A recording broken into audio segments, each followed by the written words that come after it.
بسم الله الرحمن الرحيم.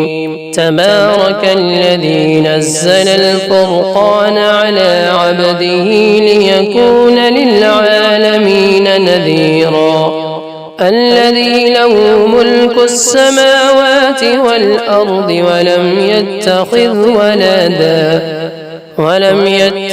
ولدا ولم يكن له شريك في الملك وخلق كل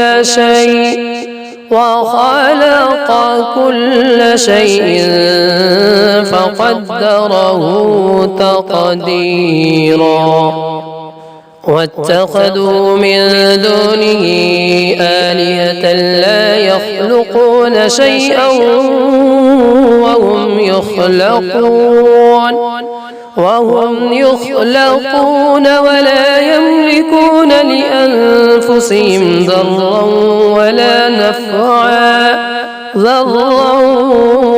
نفعا ولا يملكون موتا ولا حياة ولا نشورا. وقال الذين كفروا إن هذا إلا إفك افتراه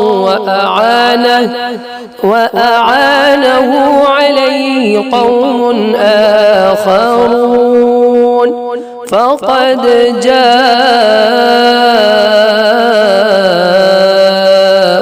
ظلما وزورا. وقالوا أساطير الأولين اكتتبها فهي تملى عليه بكرة وأصيلا.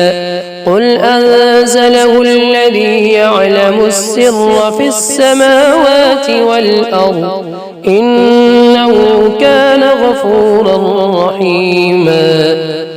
وقالوا ما لهذا الرسول يأكل الطعام ويمشي في الأسواق لولا أنزل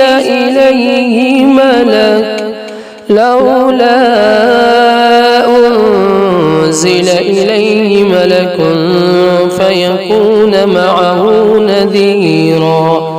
أو يلقى إليه كنز أو تكون له جنة يأكل منها. وقال الظالمون إن تتبعون إلا رجلا مسحورا. انظر كيف ضربوا لك الأمثال فضلوا فلا يستطيعون سبيلا.